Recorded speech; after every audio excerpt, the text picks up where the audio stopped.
Good afternoon. My name is Michael McCune, and for this scenario, I am a junior policy analyst at the Mexico desk, and I will be proposing the Bilateral Integrity and Prosperity Act, which is a strategic evolution that builds on our current pressure campaign to decisively combat narco-terrorist cartels and the corruption that sustains them.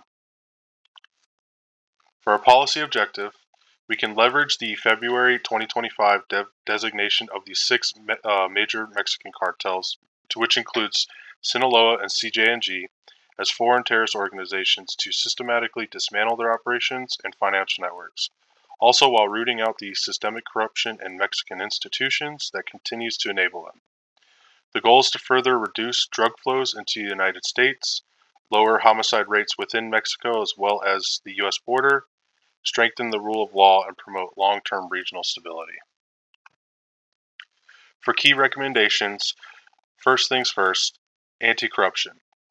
We can do this by establishing a vetted binational anti-corruption task force with independent international observers, such as partnering with Canada, EU experts, and the Mexican government itself.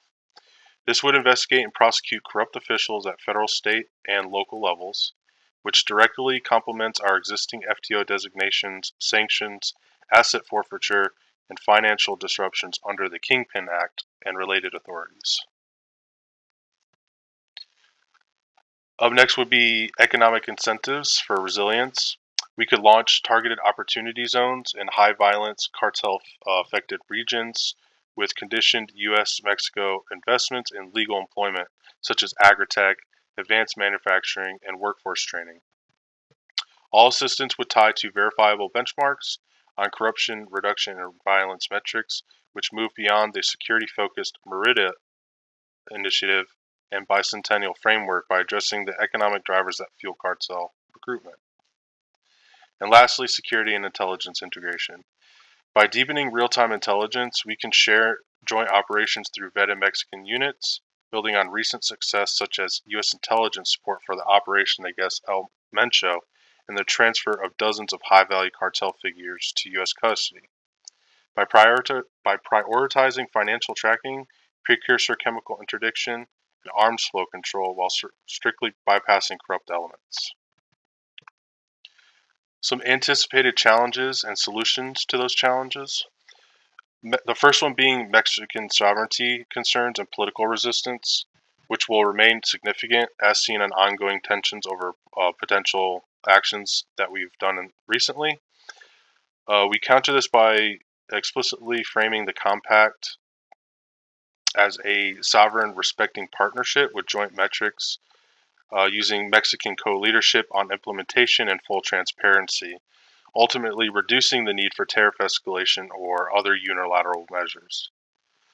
Short-term cartel retaliation is most likely going to happen, as they always do whenever we do anything.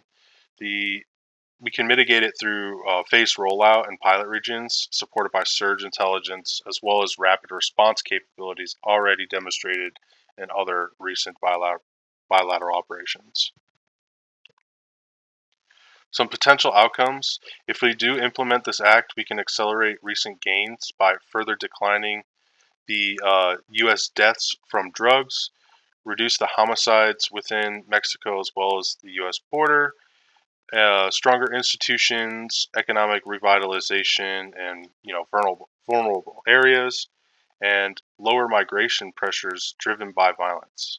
Some of the risks can include implementation delays or localized backlash, but these are typically manageable and far preferable to the status quo of incomplete cooperation under the current framework. This act will treat corruption as the critical enabler, something past efforts like the Merida have not fully overcome.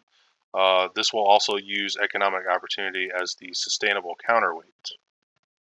So the Bilateral Integrity and Prosperity Act positions the U.S. as a firm security partner and engine of shared prosperity by evolving our existing tools into a more comprehensive strategy.